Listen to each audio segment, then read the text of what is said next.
Manchester United versus Brighton. There are a lot of tactical flaws at Manchester United. You can blame the players all you like, but the reality is that Amorim still have a job to do. There's a lot of things that need to be defined at Manchester United. You can blame Onana, you can blame Garnacho, you can blame these players contributed to their part. The manager structurally have not helped Manchester United a lot.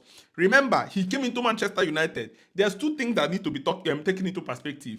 Does Manchester United want to be an attacking team, a possession team, or counter-attacking team, or a defensive team? This is one of the problems that Eric Ten Hag faced at Manchester United. He could not be able to solve this problem. He could not be able to define it. And this is the problem again at Manchester United. The reality is that Brighton played 4-2-3-1. Manchester United played 3-4-3 with Maguire, De Ligt, and Euro at the back. Masarawi was playing, in the midfield. But what Manchester United wanted to do in this game, when they're building up, they want to build up with 4-2-4. So they want to send these players forward for them to have a shape like this. Then when they now start moving in attack, this guy will come into the midfield. They want to play 3-2-5. They want to send this guy. You see how many times you see even Bruno coming in the pocket of space, and then Kobe Mainoo or Gate will go forward and they will drop Masarawi in the midfield. The problem of Manchester United is lack of pressure. At this level, you cannot afford not to press with intensity. They will be running around, jogging around. They will be playing as if nothing is at stake. These guys will go forward. Then Masarawi will try to come in the middle, to just help.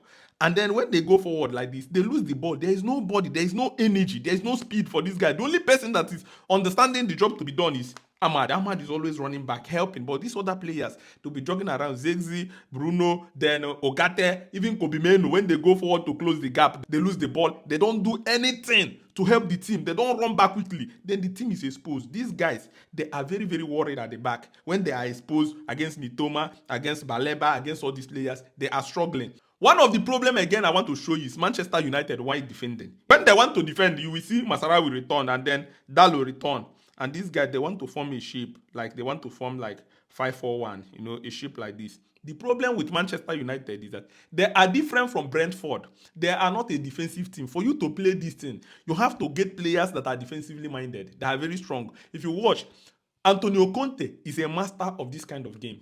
Antonio Conte can play this 5-4-1, defend, and then when they're going forward, they can play 3-4-3. But the difference between Antonio Conte and Ruben Amorim, Antonio Conte have given up possession game. Ruben Amorim wants Manchester United to hold the ball, to press, to hold the ball, to pass the ball around. You cannot be playing this system, hoping that once they get the ball, they can easily go forward. If you want to play a defensive system, you have to believe that you're a counter-attacking team. That is one problem. That is one of the things that Antonio Conte made peace with. He believes that he will not always have the ball. That is why you always see him shouting on the line, defend, defend. Then when they have the ball, they can easily accelerate forward. At Manchester United, these players are not used to. Even when you ask them to play race defense, in the race defense, they will easily relax and allow these players to come into their position to even create chances and score because they are not used to defense. The goals Manchester United conceded is as a result of, rest defense. They are not very, very good.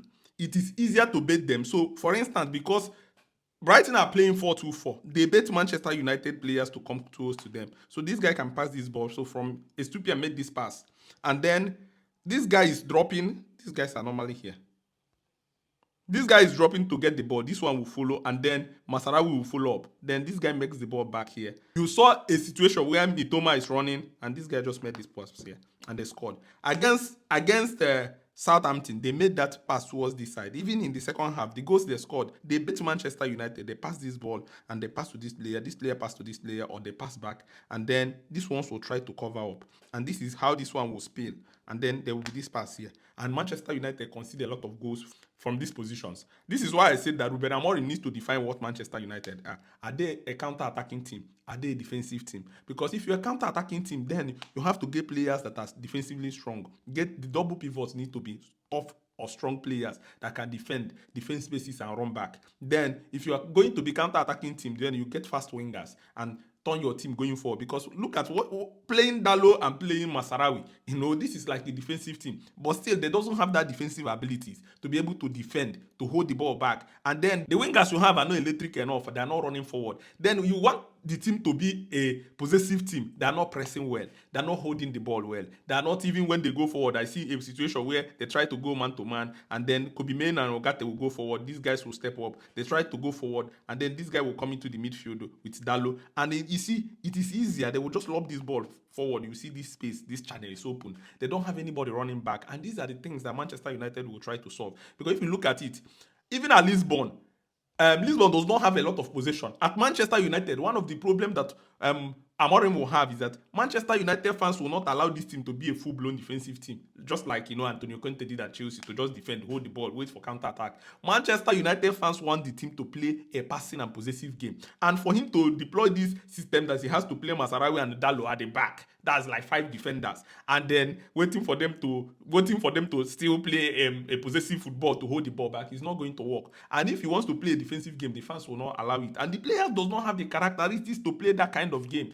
These are the part of the problems I think that he needs to define. Right now, it will be a huge task because any team that knows how to pass the ball can beat Manchester United and score. Manchester United is not a team. Even when they have 6 players at the back, they can still lose guard and collect, and they can be open at the back. But if he wants to play that game, he needs to be able to develop his game. He needs to move away from this 3-4-3 or play 4-2-3-1 or change shape, because playing 5 defenders means that they are limited going forward, and these defenders do not contribute anything in attack or defense, and they are not even defending enough. They're still conceding chances, and this is a huge problem. Let me know what you think in the comment section. Let's go.